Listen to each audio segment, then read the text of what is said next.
बिस्मिल्लाहिर्रहमानिर्रहीम। आज के प्रोग्राम के साथ मैं डॉक्टर अब्दुर्रहमान उसामा मुखातिब हूँ आपसे जी।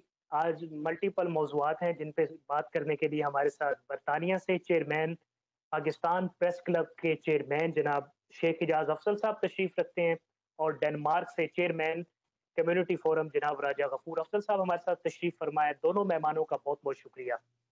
दोनों का प्रोग्राम में खैर मक़दम करते हैं। टॉपिक्स बहुत सारे हैं हमारे पास बात करने के लिए, लेकिन चूँकि वक़्त कम है, तो हम कोशिश करेंगे स्टेप वाइज़ दोनों मेहमानों से बात करते चलें। तहरीक-ए-इंसाफ जो थी, पहले वो हुकूमत से बात नहीं करना चाहती थी। अब हुकूमत एस्टेब्लिशमेंट के बगैर पीटीआई से बात नहीं करना चाहती। पहले ये चाहते थे कि हम मुक़्तदर हलकों से बात करें, ताकि हम कोई गिव एंड टेक के साथ आगे बढ़ सकें।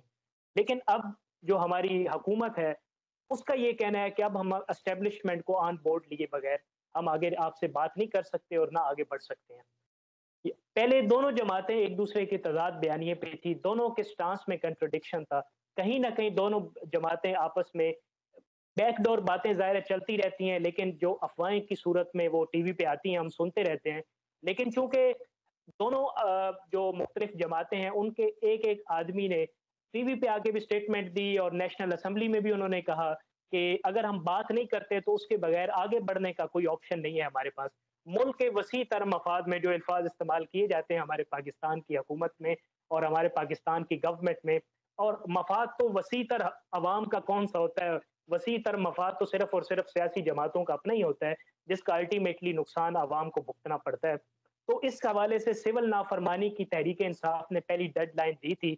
आज हमारे साथ अलीमा खान साहिबा ने भी आज इस हवाले से अडयाला जेल में खान साहब से मुलाकात के बाद बाहर आके ये कहा है कि अगर इतवार तक मुज़ाकरात कामयाब नहीं होते, तो तमाम पाकिस्तानी जो हैं वो बाहर से अपने रेमिटेंसेस पाकिस्तान भेजना बंद कर दें। तो आज हम इसमें भी जायजा लेंगे कि इससे पाकिस्तान को कितना नुकसान होगा और क्या ये सिविल नाफरमानी की जो तहरीक है, क्या ये कामयाब होगी और क्या इसके ऊपर अमल करना चाहिए या नहीं करना चाहिए। तहरीक इंसाफ ने पहले इसकी जो डेडलाइन थी वो 13 दिसंबर दी थी, बाद में 15 दिसंबर दी और अब फिर बिल आखिर इन्होंने इतवार के रोज जो हुकूमती कमेटी के साथ मुज़ाकरात करने हैं उसके साथ इस डेडलाइन को मशरूत कर दिया है। अगर वो मुज़ाकरात कामयाब नहीं होते तो तहरीक इंसाफ फिर इस पॉलिसी पे आ जाएगी। तो हुकूमत के लिए भी ज़ाहिर है एक अलार्मिंग सिचुएशन है। आज के रोज़ हुकूमत ने भी ये अनाउंस करना था कि अपनी मुज़ाकराती टीम के लिए जो उन्होंने बोर्ड तश्कील देना है, उसमें मेंबरान जो थे, उनकी अनाउंसमेंट नाम अनाउंस करने थे, जो कि पीटीआई पहले ही कर चुकी है। तो इस हवाले से सबसे पहले चलते हैं हम शेख इजाज़ अफ़ज़ल साहब की तरफ कि सर क्या ये हल है पाकिस्तान के लिए कि अगर हुकूमतें ऑन बोर्ड नहीं आती और अपनी अपोज़िशन के साथ बात नहीं करती अपोनेंट्स के साथ, तो क्या ये हल है कि हम जो अपोजिशन जमाते हैं वो सिविल नाफरमानी की कॉल दे दें और इससे ज़ाहिर अल्टीमेटली पाकिस्तान की मईशत को भी नुकसान पहुंचेगा, पाकिस्तानी अपना पैसा पाकिस्तान में नहीं भेजेंगे। तो आप क्या समझते हैं कि आगे बढ़ने के लिए मुल्की इस्तेहकाम के लिए क्या चीज़ ज़रूरी है? डॉक्टर साहब बहुत शुक्रिया प्रोग्राम में दावत देने का। राजा साहब भी मौजूद हैं। देखिए इस पे ये आज की जो करंट जो जो हम सूरत हाल सिर्फ आज के दिन की अगर हम बात करें तो अयाज सादिक साहब ने भी एक इवेंट है लाहौर के अंदर वहाँ पर हुआ और स्पीकर पंजाब असेंबली में भी उन्होंने भी इस बात का ये अदा किया है कि हम तैयार हैं और खुशदिली से तैयार हैं कि हम अपोजिशन के साथ बातचीत करें। आपको याद होगा माजी में जैसे आपने पहले भी कहा कि पाकिस्तान तहरीक-ए-इंसाफ का हमेशा से ये मुतालबा रहा है कि हम मुक़्तदर हलकों से बात करेंगे।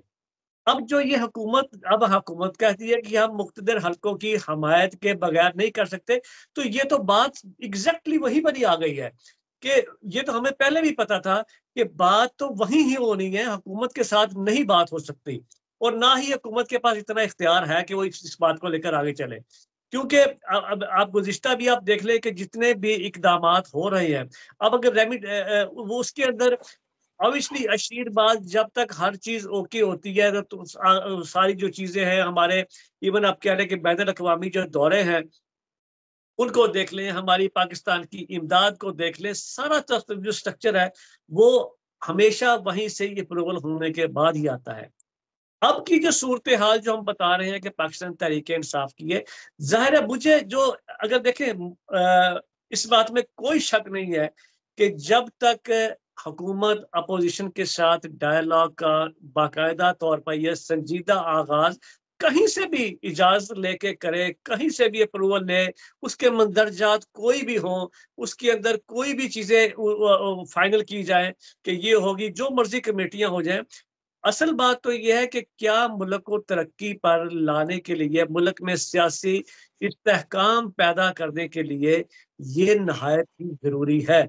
और जो दूसरी बात ये है कि मेरा ख्याल है कि पाकिस्तान तहरीक-ए-इंसाफ भी अब इस नहज पर पहुंच चुकी है कि उसको ये फैसला करना पड़ेगा, क्योंकि जो हालिया आपने देख लिया है, जो 26 मई का जो जो ये सारा सिलसिला हुआ, ये जो पिछले फरवरी का जो हुआ सारा, उसके अंदर जो ये सारा इस्लामाबाद का सारा है, उसको जो नत्थी करने की कोशिश की गई, वो कोई कामयाब जिसे कहा जा सकता था कि जो वो चाहते थे कि जो मकासद उससे हासिल किए जा सके, वो मकासद हासिल नहीं हो सके। तो इस वक़्त मुझे जो महसूस होता है कि ये भी जो गुफ्तगू का एक आगाज़ पीटीआई करने के लिए जा रही है, ये भी ये खुद से नहीं कर रही है। इसके पीछे भी कुछ लोग इन्वॉल्वमेंट है उन लोगों की, और उन लोगों को बताया गया है कि आप बातचीत का आगाज करें, ताकि हम जो है किसी लिहाज से भी आगे इस चीज को लेकर आगे बढ़े। और दूसरी बात, अगर आप बात कर रहे हैं, अगर हम मुस्लिम लीग नून के हलकों की बात करें, मेरी कुछ दोस्तों से अब बात भी हुई है वहां पर हुकूमती अरकान से। हकीकत में वो परेशान सब लोग हैं कि हुकूमत जिस तरह चलनी चाहिए थी वो उस तरीके से नहीं चल रही। और और ऊपर से ये वाली धमकी कि जो सिविल नाफरमानी वाला जो सिलसिला है, अगर वो शुरू हो जाता है, लेकिन ये देखें, सिविल नाफरमानी डॉक्टर साहब ज्यादा देर तक नहीं चल सकती, क्योंकि एक चीज को आप जहन में रखें कि ये जो पैसा ओवरसीज पाकिस्तानी जाती है, ये जाता जरूर पाकिस्तान में है, ठीक है जी, बाकी कोई शक नहीं, इससे इसके इकोनॉमी को या बूस्ट कितना भी मिल सकता हो, लेकिन ये हम लोग अपने रिश्तेदारों को भेज सकते हैं। हम कब तक अपने रिश्तेदारों को नहीं भेजेंगे? मतलब ये तो एक एक ये भी एक क्वेश्चन है कि वो लोग जो पाकिस्तान में बैठे हुए हैं, जिनके भाई बहन माँ बाप को लोगों को यहाँ से उनके रिश्तेदार जो सेटल्ड हैं वो सपोर्ट करते हैं, तो एक टाइम तो आएगा ना कि ये तहरीक ज्यादा लंबी नहीं चल सकती। हाँ, कुछ अरसे के लिए इसका इफेक्ट जरूर हो सकता है, मे बी सॉल्ट इफेक्ट भी हो, लेकिन ये देर पा नहीं है। एट द एंड इसकी मुख्तसर बात ये होगी, क्योंकि मुझे जो दूसरी साइड भी अगर पॉलिटिकल साइड पे देखें, तो यूं लग रहा है कि मुस्तकबिल के अंदर कि हो सकता है किसी स्टेज पर जाकर पाकिस्तान तहरीक इंसाफ और पाकिस्तान पीपल्स पार्टी, ये नजर आ रहा है कि किसी ना किसी मौके पर जाकर इनका इत्तेहाद भी मुमकिन है। ये मैं लेकिन सर, आपको इन दोनों जमातों के नजरियात तो मुख्तलिफ हैं। ये पहले माजी में दोनों जमातें एक दूसरे को चोर चोर कहती रही हैं, तो किस तरह आप समझते हैं कि मुस्तकबिल में ये इलाका कर लेगी?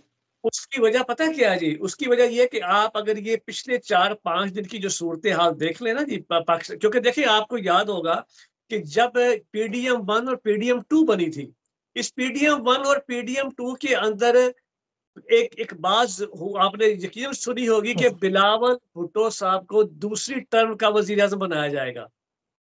जी। ठीक है जी? पीपल्स पार्टी आज भी उस पे कायम है। गो के वो खुल के मैदान में नहीं आना चाह रहे, लेकिन ख्वाहिश उनकी ज़रूर है, और ऑब्वियसली आसिफ ज़रदारी साहब की ख्वाहिश भी मौजूद है कि वो बिलावल भुट्टो को वज़ीर-ए-आज़म की सूरत में देखना चाहते हैं।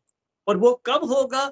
वो या तो इसी टर्म के अंदर कोई तब्दीली हो जाए, या तो उसका हल ये है कि अगर तो समझते हैं कि डायलॉग का रास्ता अख्तियार नहीं होता, तो फिर ये दूसरा रास्ता ये होगा कि पाकिस्तान पीपल्स पार्टी को किसी तरीके से मनाकर और अपने गवर्नमेंट के अंदर लाया जाए, लेकिन उसके लिए वो तैयार नहीं है, क्योंकि आप देख लें जितनी भी इकदामात होती हैं, मुआशी जो गलतियां होती हैं या अदम इस्तेहकाम का शिकार हैं, या गवर्नमेंट के खुद से कोई ऐसी बातें हो जाती हैं, वो पाकिस्तान पीपल्स पार्टी उसको लेने के लिए, उसको अपने सर इल्जाम लेने के लिए कभी तैयार नहीं होती, और उनके स्पोक्स पर्सन ठीक। कभी हुकूमत की हमायत नहीं करते।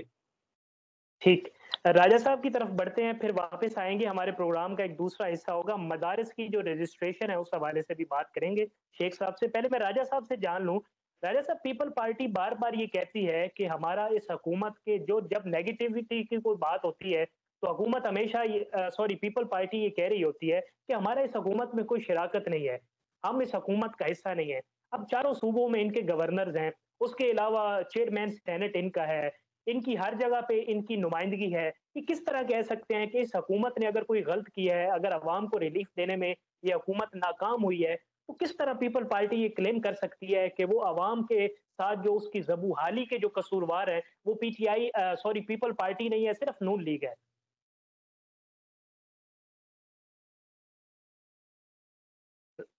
राजा साहब, आपकी आवाज़ नहीं आ रही हमें।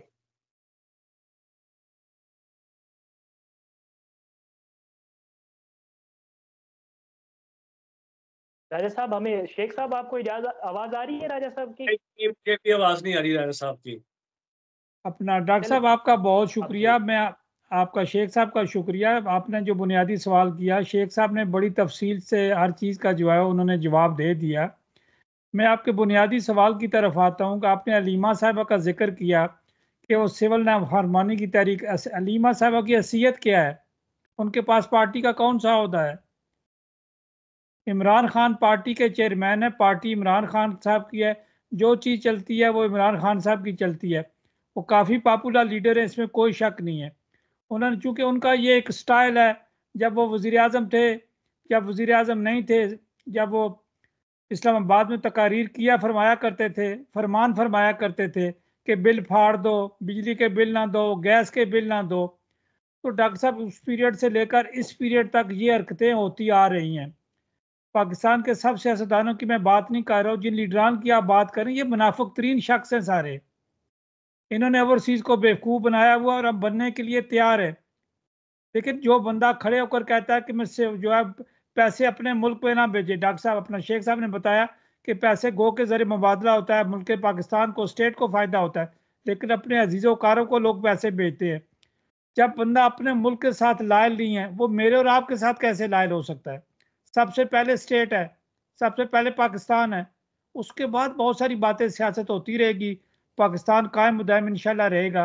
ये सियासतदानों पर जो हम अपना ओवरसीज टाइम ज़ाया करते हैं, मैं पिछले अरसे से स्टडी कर रहा हूँ कि अगर देखा जाए तो पाकिस्तान में ओवरसीज फितना है, इन्होंने फितना डाला हुआ है। बाकी तो किसी का मसला ही नहीं है। शेख साहब बरतानिया में बैठे हुए हैं, आप उज्बेकिस्तान में बैठे हुए हैं, मैं डेनमार्क में बैठा हुआ हूँ, हमें कोई ज़ाती प्रॉब्लम नहीं है, हमारे बच्चे खुशहाल है। आप स्टूडेंट हैं, अभी आपने शादी भी नहीं की, इंशाल्लाह आपके भी शादी भी होगी, बच्चे होंगे, फिर आपको पता चलेगा। हमें अपनी औलादों का फिक्र करना चाहिए। ये अरबपति खरबपति ये लोग हैं, इनकी औलादें सारी सेटल्ड हैं और हम सारी एनर्जी इन सियासतदानों पे ज़ाया करते हैं। हमें चाहिए कि हम जिन जिन ममालिक में रहते हैं, गो देखिए मीडिया अपना राजा साहब, काम मेरा करता है, मेरा हमें सवाल अपना ये काम है, करना चाहिए। मेरा सवाल बिल्कुल आपने ठीक है, लेकिन मैं यहाँ पे आपसे ये पूछना चाहूँगा कि आपने दुरुस्त फरमाया, बेशक हम जितना ये मनफ़ी किरदार अदा कर रहे हैं, उतना मुस्बत भी पाकिस्तानी किरदार अदा कर रहे हैं। अगर पाकिस्तानी ओवरसीज़ जो हैं, वो अपनी रेमिटेंसेज़ या ज़र मुबादला पाकिस्तान को मैं भेजना छोड़ सबकी दें, तो बात नहीं कर पाकिस्तान को रहा एक जी। नुकसान मिलेगा। तो मैं आपसे ये पूछना चाह रहा हूँ कि पीपल पार्टी खुद को किस तरह बरी-उ-ज़िम्मा करार दे सकती है? किस तरह अपने आप को इस सारे मामले से मुस्तस्ना रख सकती है? ये सवाल है। डॉक्टर साहब, पीपल्स पार्टी भुट्टो मरहूम के दौर में थी, पीपल्स पार्टी बेनज़ीर साहबा के दौर में थी। यही है हमारे सदर मुमलिकत जरदारी साहब, जिनके मतलब क्या कहा जाता, दुनिया में किस किस नाम से वो मशहूर थे। फिर उन्होंने खपे पाकिस्तान का नारा लगाया, लोग सारी चीज़ें भूल गए। वो 2 दफ़ा उनको सदारत मिल चुकी है पीपल्स पार्टी को। पीपल्स पार्टी अब हुकूमती जमात में शामिल है। ये जो सियासी बयानात होते हैं ना जी, हम नहीं शामिल हो रहे, ये नुकसान सियासी जो गंद है वो हमारे गले ना पड़े, पीडीएम जो हुकूमत बनी हुई हुकूमत के गले पड़े, ये सारे एक दूसरे के साथ मिले हुए हैं, सारे आपस में बातें करते हैं। शेख साहब ने 2-3 बार इशारा किया कि इनको इकट्ठा कौन करता है। तो जब इन सियासतदानों की हैसियत ये है, तो ये अपने आप को जमहूरी किस तरह कहते हैं? लोग जमहूरियत के साथ चलते किस तरह? ये अपने मुंह से तस्लीम करते हैं। पीपल्स पार्टी तस्लीम करती है, नून लीग तस्लीम करती है, पीपल्स अपना पीटीआई तस्लीम करती है। उनके लीडर दुनिया के चैंपियन हैं जी। अब मैं इंसाफ की बात करता हूँ, मैं इस्टेब्लिशमेंट से बात करूंगा, तो ये कहाँ की जमहूरियत है जी? ये टीवी स्टेशन पे इकट्ठे नहीं बैठते पार्टी लीडरान, ये कहाँ के जमहूरियत पसंद है? तो हमें सोचना चाहिए, पीपल्स पार्टी को भी सोचना चाहिए। उनके बेटे जो हैं बिलावल भुट्टो, को चेयरमैन जो है, वो बरतानिया में पढ़े हुए हैं, पढ़े लिखे। इमरान खान साहब पढ़े लिखे हैं। बाकी जो है अपना नून लीग की जो क्यादत है, ये पढ़ी लिखी है। इन्हें सर जोड़ के खुद इकट्ठे बैठना चाहिए। ये क्यों इस्टेब्लिशमेंट को मुलवस करते हैं, मीडिया को मुलवस करते हैं? मीडिया का काम है खबर देना। मीडिया किसी सियासी जमात के साथ नहीं होता, वो अपने नजरियात बयान करता है, तज्जिया करता है, इसका हल बताता है। शेख साहब ने जो बातें की है मैं इनसे एग्री करता हूँ। ठीक है, बिल्कुल, ज़ाहिर है सारी सियासी जमातों को जो है अपने ईमानदारी के साथ अपना कंट्रीब्यूशन करना होगा, बल्कि इस तरह ना सिर्फ कि पिछले दिनों में एक हमारी सहाफ़ी दोस्त हैं, उन्होंने इस खबर को ब्रेक भी किया कि उन्होंने किसी वज़ीर के बेटे को देखा तो वो किसी शॉपिंग मॉल में गए तो उन्होंने कोई 4-5 करोड़ की घड़ियाँ खरीद ली।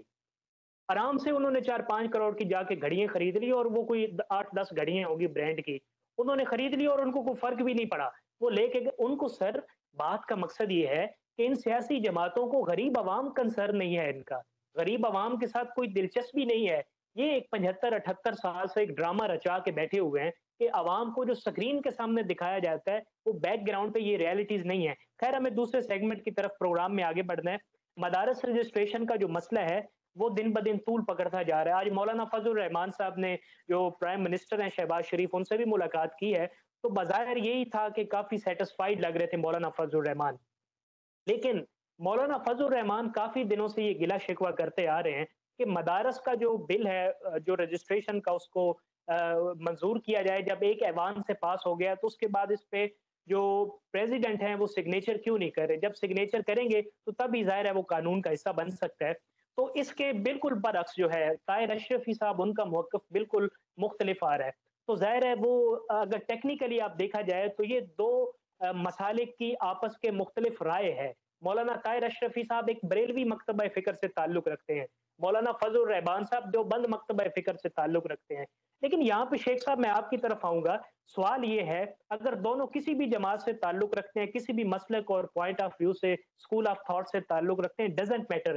क्या आप समझते हैं कि पाकिस्तान के जो मदारिस हैं, एक तो उनको रजिस्टर होना चाहिए और सेकेंडली जो उनका निज़ाम तालीम है, उसको जदीद जो तालीमी तकाज़े हैं, उनके साथ हम आहंग होना चाहिए। आप इस पे क्या समझते हैं? जी, बिल्कुल डॉक्टर साहब देखिए जहाँ तक मदारस के रजिस्ट्रेशन का सवाल है तो मेरा ख्याल है कि ये बिल्कुल इसकी रजिस्ट्रेशन बहुत ज़रूरी है और जैसे आपने बड़ी तफसील से इसका इंट्रो में बता दिया कि ये असल में दोनों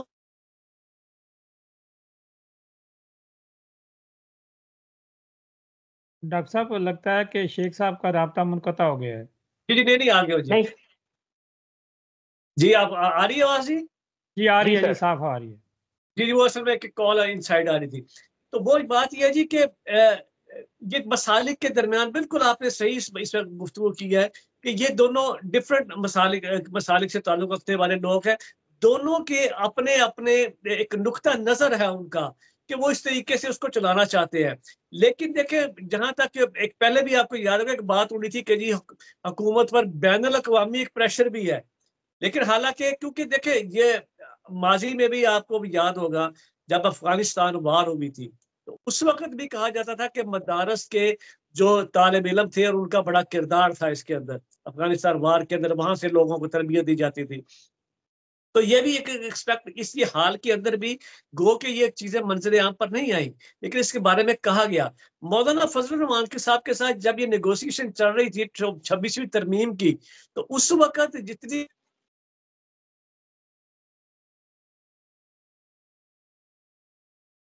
सॉरी ये बार-बार एक कॉल आ रही है अंदर।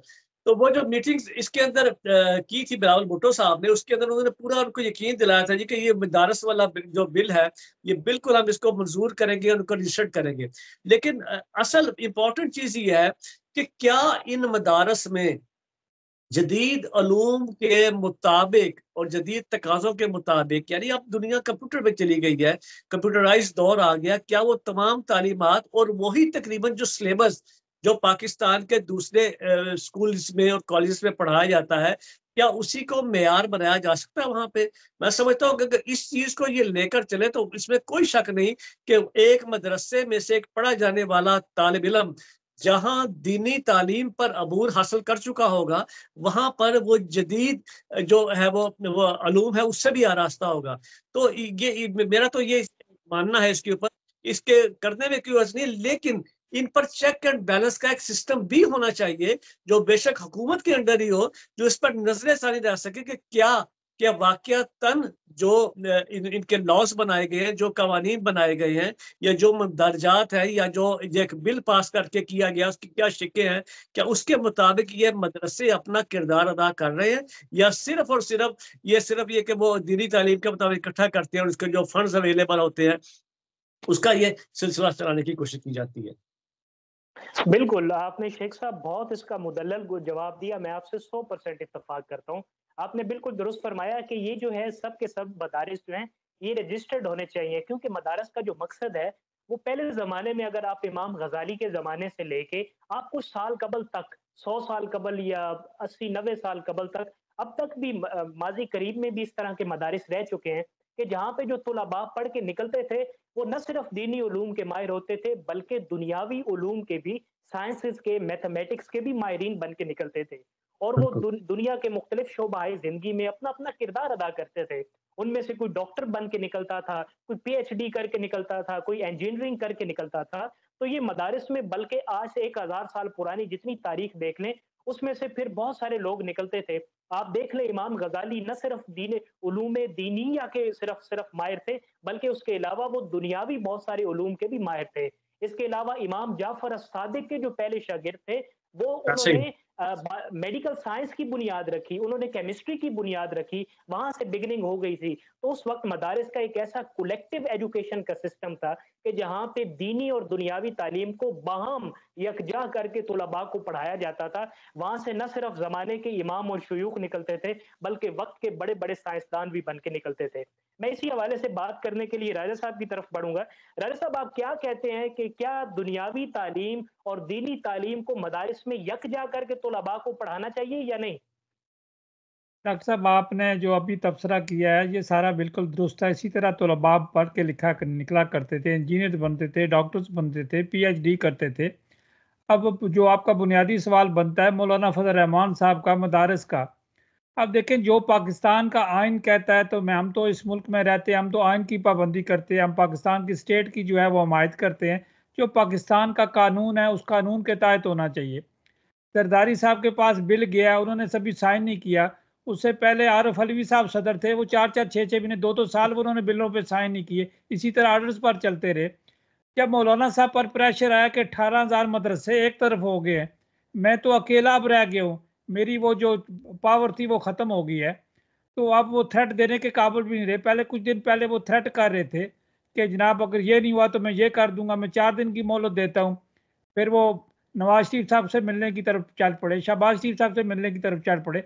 इसका मतलब है कि बातें कुछ और है। मौलाना से जो है वो पावर उनकी वो मदारस वाली नहीं रही जो मदारस की उनके पास चलती थी। तकी उस्मानी साहब ने बयान दे दिया, दूसरे उलमा ने बयान दे दिया। अब मौलाना साहब ने जिस दिन का कहा है ना इमरान खान को कि मैंने उनको यहूदी नहीं कहा था, मेरा ये मकसद था, और जिस दिन इमरान खान ने कहा कि इमरान खान की जमात उनसे मिली है मौलाना साहब से, जिन्हें डीजल कहा जाता था, जब पूरी दुनिया में ये हमारे मीडिया, सारे दुनिया के मीडिया में जब ये अल्फाज, ये अलकाबात एक दूसरे को देते रहे हैं, तो लिहाजा इनकी कोई क्रेडिबिलिटी दोनों की नहीं रही, दोनों पार्टियों की नहीं रही, मौलाना साहब की भी नहीं रही और पीटीआई की भी नहीं रही। और वो जो बात, एक मसला ये है शेख साहब, अब पीटीआई का सौदा बिकता है, पीटीआई का वर्कर, पीटीआई का सपोर्टर, उनकी जमात कोई भी बंदा कोई गलत बात भी कहते तो वो कहते हैं ये ठीक है, सही तो चलो सही बात होती है। तो ये जब चीजें, उनकी स्ट्रीट पावर किसके पास है? पीटीआई के पास। स्ट्रीट पावर किस है? मौलाना के पास। अब पीपल्स पार्टी के पास भी स्ट्रीट पावर नहीं है, नून के पास भी स्ट्रीट पावर नहीं है। तो इनका एक ही हाल है डॉक्टर साहब, ये आइन के नीचे आ जाएं, ये खेलना बंद कर दें एस्टेब्लिशमेंट। बॉर्डरों में नौजवान शहीद हो रहे हैं, ऑफिसर शहीद हो रहे हैं, फिर शुदा की फैमिलियां क्या सोचती होंगी जब ये बातें करते होंगे, जब ये सोशल मीडिया पे बातें होती है। किसी घर में शहीद होता है तो उस घर से जाकर पूछे, उस फैमिली से पूछे, उसकी बीवी से पूछे, उसके बच्चों से जाकर पूछे। इन सियासतदानों ने मजाक बनाया हुआ है। अब शेख साहब देखें, पाकिस्तान का मीडिया बड़ा मीडिया, हम सबका एहतराम करते हैं, मीडिया का हर बंदे का एहतराम करते हैं। ये लाखों अपना जो रुपए जो है तनख्वाह मिलती है, तो किस लिए तनख्वाह मिलती है? लोगों का जहन बनाने के लिए। अगर आपने जहन बनाना है इस तरह का, तो फिर नताज भी इसी तरह के निकलेंगे। अगर आपने कौम बनानी है तो फिर कौम बन जाएगी। अलीमा साहब का सवाल आपने किया, अपना मौलाना फजल रहमान साहब का किया, मदारस का किया। आप मुझे बताएं, जो ओवरसीज हम बैठे हुए, हम अपने बच्चों को क्या सिखाएं? क्या बताएं बच्चों, हमारे अपने बच्चों को कि ये अपने मफादात के लिए किस तरह लगे हुए हैं। तो डॉक्टर साहब आइन के नीचे आ जाएं, हर अदारा अपना अपना काम करे। मीडिया भी अब चौथा सतून है ताकत का, इसकी भी इज्जत होनी चाहिए और मीडिया को भी अपना जो किरदार अदा करना चाहिए। मीडिया कौम की तरबियत कर सकता है और उसे करनी भी चाहिए। डॉक्टर साहब ठीक, दुरुस्त फरमाया जी आपने, बिल्कुल अच्छा आपका पॉइंट था। मैं शेख साहब से पूछना चाहूँगा, शेख साहब ये राजा साहब ने बड़े एक अच्छे पॉइंट की तरफ तवज्जो मबज़ूल करवाई है कि जो हमारी माँओं के लख्ते जिगर हैं, वो बॉर्डर्स पे जाके अपनी जानों का नज़राना पेश करते हैं और ममलिकत खुदादाद के लिए अपनी कुर्बानियाँ पेश करते हैं। इस मुल्क को मजबूत बनाने के लिए अपनी कुर्बानियाँ पेश करते हैं।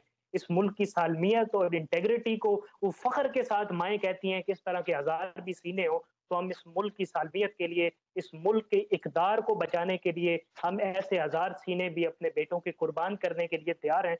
तो मैं ये समझता हूँ कि जो देखिए इसमें तो ये एक हकीकत है, इसमें कोई दूसरी राय नहीं है कि एस्टेब्लिशमेंट अल्टीमेटली डायरेक्टली या इनडायरेक्टली पाकिस्तान की पॉलिटिक्स का हिस्सा रह चुकी है और कहीं न कहीं रही है। एक मुसल्लमा हकीकत है जो कि जो जिस तरह के जनरल बाजवा साहब ने जब रिटायरमेंट से 2 माह पहले भी कहा था कि आज के बाद हमने फरवरी में ये डिसाइड किया है कि इसके बाद कभी एस्टेब्लिशमेंट मुल्क की पॉलिटिक्स में मुदाखलत नहीं करेगी। तो ये अल्टीमेटली वो उसी का ही एक शाखसाना है कि आज जनरल फैज़ जो हैं वो भी उनके ऊपर भी चार्जशीट बनी हुई है और उसके बाद हमारे मुल्क में 30-40 साल मार्शल लॉ भी रहा, ये भी उस फौज का पॉलिटिक्स में मुदाखलत का ये कहीं न कहीं शाखसाना है। तो मैं पूछूँगा आपसे कि जो माएँ अपने बच्चे कुर्बान कर रही हैं, क्या उनकी जो कुर्बानी है, हज़ारों खूनों की जो कुर्बानी है, जिसके ऊपर पाकिस्तान की अक़दार तैरती-तैरती, बहती-बहती आज हमारे तक पहुँची हैं, उनको बरकरार रखने के लिए क्या कहीं न कहीं जो पॉलिटिक्स के अंदर मुदाखलत की जाती है दूसरे इदारों की तरफ से, सब इदारों को क्या अपने हुदूद में रह के काम करने की ज़रूरत नहीं है?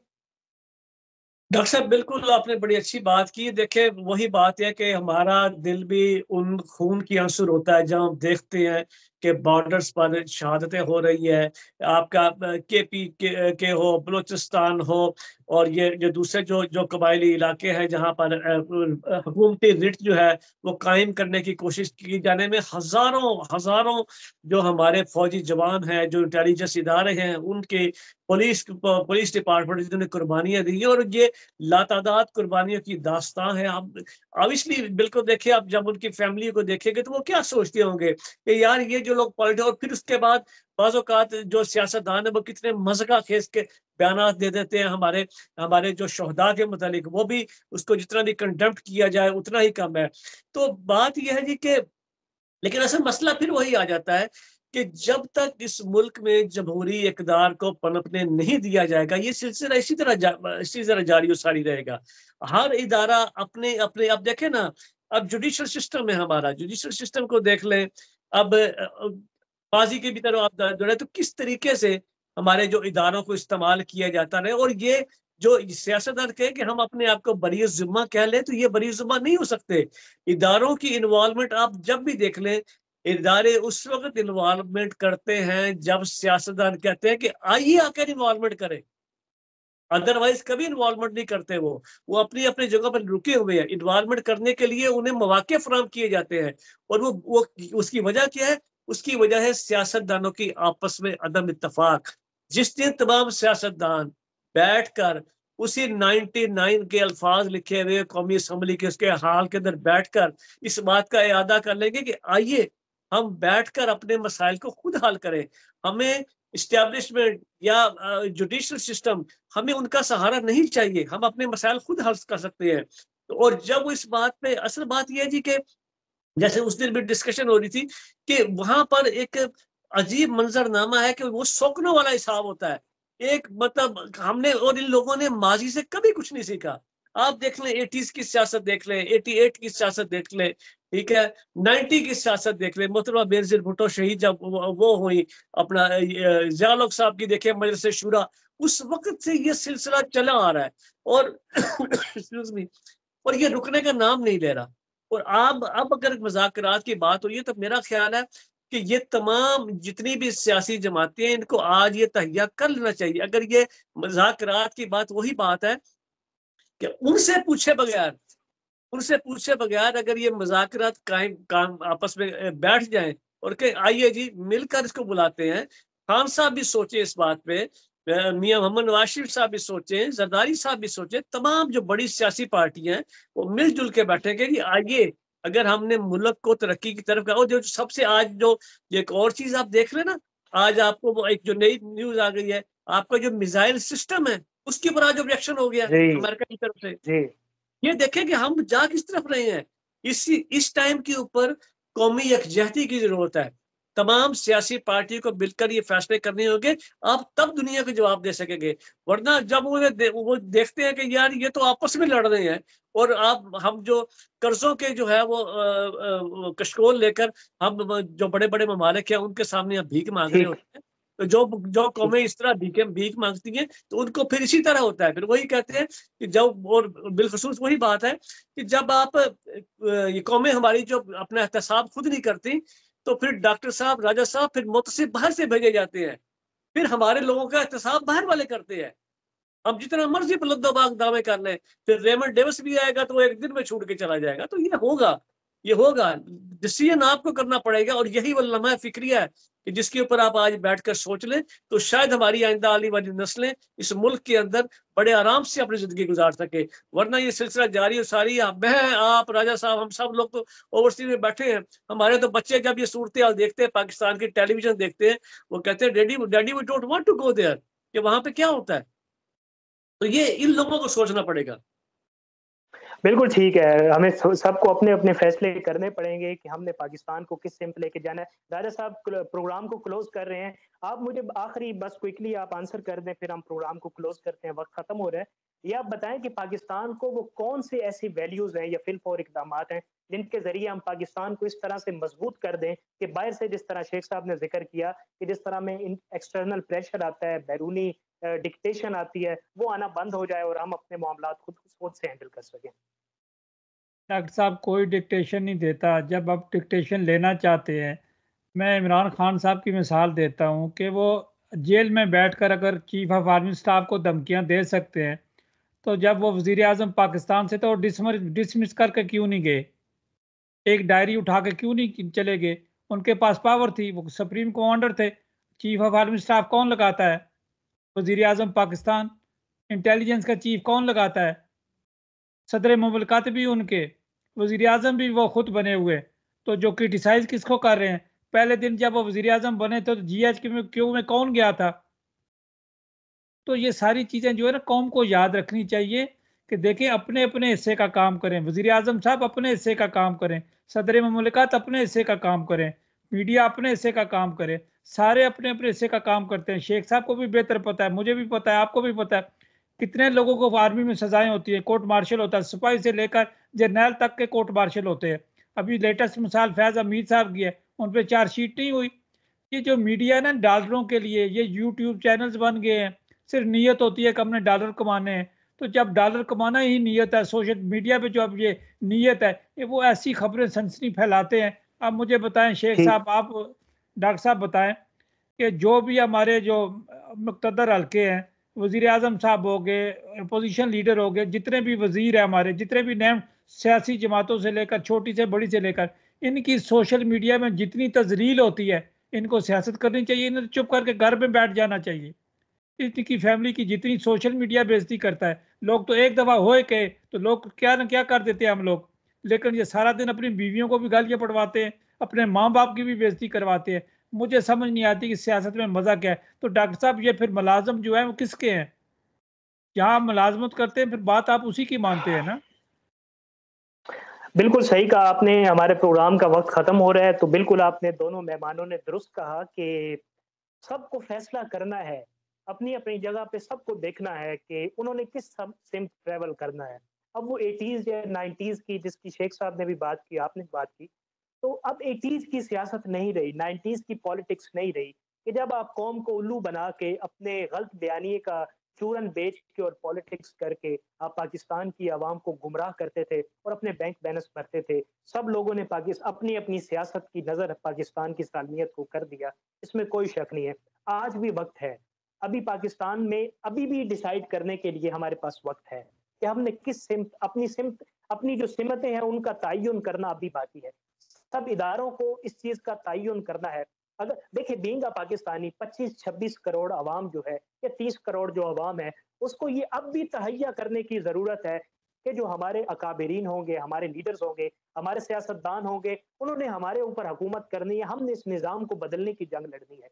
अगर वो निज़ाम बदलने के लिए पाकिस्तानी अवाम आज ठान ले, तो जिस तरह शेख साहब ने भी ज़िक्र किया कि किसी की जुर्रत ही नहीं है कि कोई पाकिस्तान के इदारे पॉलिटिक्स या सियासत के अंदर मुदाखलत कर सकें, तो बिल्कुल इस तरह ही होगा और पाकिस्तान का निज़ाम हम उम्मीद करते हैं कि सारी जमातें जो हैं वो अपने मफादात को बालाए ताक रखते हुए पाकिस्तान के वसी तर मफाद में हिकमत अमली तैयार करेंगे, जिससे पाकिस्तानी अवाम को भी डॉक्टर साहब मुझे फ़ायदा इजाज़त होगा। दीजिएगा कि फ़िक्रा कहूँगा।